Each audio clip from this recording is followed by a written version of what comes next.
it's your girl, Mother Truckin', Alexis Jaeigh. And y'all, I'm back with another video. And in this video, we will be doing understanding who I am. So before we do get into this video, make sure y'all like, subscribe, and comment.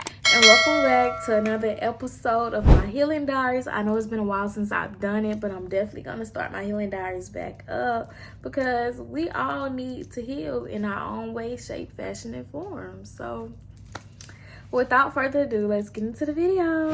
So the important things that I want y'all to know before we do get into this video, it is important that we learn who we are as individuals and find ourselves in the most authentic form and fashion, finding out who we really are in the rawest form. When we do discover who we are, we unlock new opportunities that will lead us down different pathways that we may not have even known that would have been available to us if we didn't find out who we actually are, finding out our own style. And also, once we do find who we are, we seek less validation from other people. That way we know that we're not people pleasing no more, okay y'all?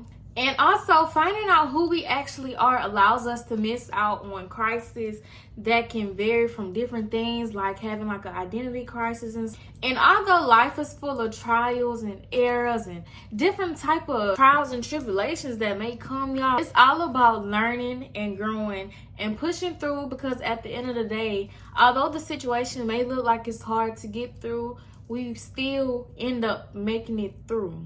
Even though it's storming and it's raining and it's thundering, it's everything, y'all.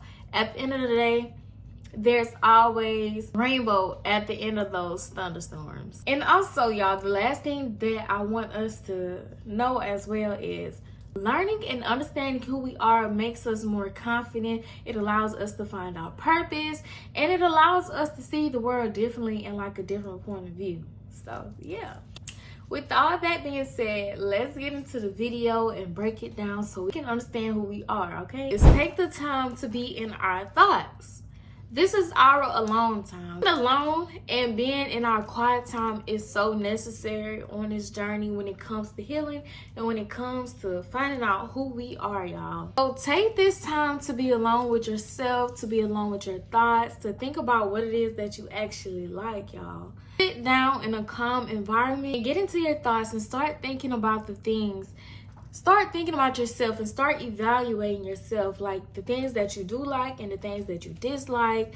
Also, while you're sitting in your quiet time, do not be hard on yourselves, okay? We are our worst critics. We tend to beat ourselves up when it comes to actually figuring out who we are, and especially when it comes to like problems and situations, cause like to put the blame on ourselves when we really don't need to, okay? Be lenient and give yourself grace, okay? Remember that honesty is key, so be brutally honest with yourself when it comes to evaluating yourself, and accept your flaws, because at the end of the day, we all have our own flaws. And with our flaws, it allows us and it helps us to understand who we are and where we fall short at. Make sure you start from your past and work your way to the present.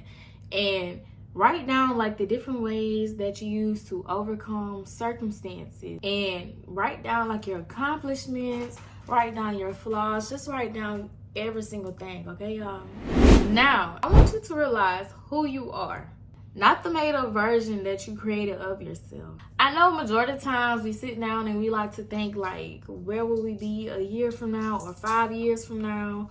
And that's totally fine. But faith without work is dead, okay? You can think about it all you want to until you actually start doing the things that you really want to do and putting yourself and setting yourself up for success. You won't actually be where you want to be a year from now. Sometimes in order for you to make a change in your life, you have to get rid of old habits. That being said, write down where you want to be a year from now. And with that, write down the steps that you can take throughout each month, throughout the year, that will help you to be in that place a year from now. That way it can also help you set yourself up for that future success and that dream of where you want to be. Focus on your current self. Focus on the things that you want to change about yourself and the different habits that you want to do differently, because we all have bad habits. But I also want to say we can't become our future self if we don't start with our present self.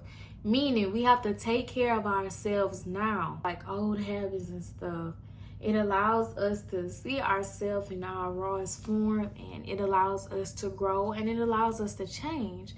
And once you know who you are now in this present moment, and you know what you have to offer in life, like different skills and different tasks, you begin to see your talents in a totally different way, and you start to appreciate your talents more and more, and you start to incorporate that into your lifestyle, and you start building that life that you really want. So now I want to talk about finding your passions. What are the things that you're good at? So when it comes to finding your passion is basically something that you can do 24/7, and it won't feel like you're working, or it won't feel like it's stressing you out, or it doesn't feel like it's just making you tired, or like a strong liking or a desire to do a certain activity, objective, or either a concept. Okay, so trying things that you've done or haven't done before and getting out your comfort zone. Well, my passion includes doing hair. Like, y'all, doing hair is definitely my comfort zone, and it puts me at peace. Creating content also puts me at peace until it's time to start editing. But still, like, doing my makeup brings me peace. Writing down life goals and just writing in general brings me peace. Like, that is a part of my passion. When you do something out of love, you tend to be more happier about it than doing something that you are dreadful about. So let's say going to work, going to a job that you don't really like. Like, that is not a passion. A job that makes you dread going to work is not it. But sometimes we do have to do certain things at different points in our life in order to help us get to where we are going. Things are temporary, so keep that in mind. Not every job that you have will be permanent. It's something like a temporary job. So when it comes to passion, the purpose of having a passion is it intensifies a relationship or a bond that you have with doing something that you enjoy, something that keeps you connected to who you are, and it allows you to grow, and it allows you to excel, and you can learn from it, and also keeps your focus sharp. So how do you find your passion, you may ask? It's something that you don't think about doing, but you're actually doing it because it brings you peace and happiness, something that you can spend all day and all night doing without having to worry about it. So what is your passion? Drop it down below. I want to know, y'all. So what are y'all passions? Because we are all different individuals, and we all have our own passions. We all have our own interests. So some people may find a passion in painting. Some people may find a passion in doing like DIY type of projects. Some people may find it doing makeup, hair, shopping. So the next thing I want to talk about is assessing your relationship. So assessing a relationship when it comes to yourself, or when it comes to like different bonds that you build with people. You don't truly know anyone else until you discover who you are and you know what you bring to your table. So that goes for yourself, that goes with friendships, relationships. It's like the saying, you can't love nobody else until you love yourself. And until you love yourself, you don't know what it's like to be on your P's and Q's, that treatment that you really want, until you actually love yourself and until you actually start putting the time and effort into yourself. When it comes to assessing your relationship with yourself or with others, you have to know what you need to work on as a person, like your weaknesses, such as listening to other people, communicating properly, attitudes. Like, you have to really assess yourself, and you really have to look at yourself in order for you to help determine like the relationship with yourself and other people. So if you know you're a person that always have an attitude, you definitely have to work on that, because sometimes when it comes to friends and when it comes to other people, like a lot of people don't want to be around people who have nasty attitudes. So yeah, stuff like that. Know that as a person, you aren't perfect either. When it comes to changing yourself, you have to also change your mindset, and you have to change like those bad habits that you have. I just want to let y'all know that it does not happen overnight, but if you're definitely working on it daily and striving to be a better person daily, then you are on the right track. So reflect on your closest friends. Like, like the company that you keep around you, like one person, if one person did it, then you all are guilty. I guess you can kind of say that, but not in that type of sense. But when I say that, y'all, make sure you watch the people who you keep around you, because if they are people that's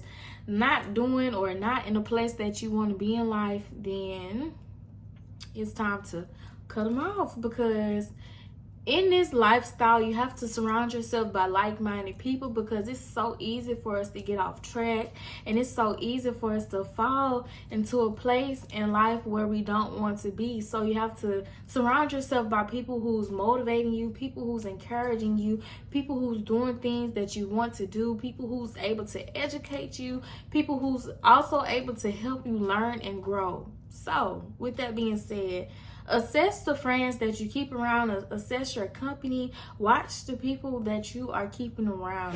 Once all your fears, like the people pleasing or always trying to figure out how people think and how people view you, once that fear of that starts getting smaller, you start to realize who you are, and you definitely start realizing that you shouldn't care about what people think or how they might react to you doing this or that.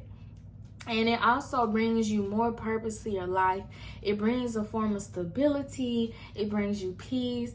And it allows you to be more freely with yourself. So if you can't be your truest form around other people, how can you be your truest form with yourself without the fear of being judged, or without the fear of wondering what and how they will think about you? So, and with that being said, those are a couple of tips that I have used to help identify myself and find the things that I really like to do. I hope this helped y'all. These are my tips for understanding who you are, and I have a part 2 coming to this video very soon. But also, y'all, make sure y'all write down in the comments down below like some healing video or healing diary ideas that y'all want me to go over, and topics that y'all want me to do, because y'all, we need people who can relate to us, and we need people who we can talk to, and we need to find like different ways to express who we are. So yeah, but thank y'all so much for watching this video. I love y'all. I hope it was very helpful. And if you're new to my channel and you made it this far through my video, don't forget to like, subscribe, and join my family if you're new here. But yeah, peace, y'all. I love y'all. Stay tuned for my next video, and check out these next couple of videos, okay?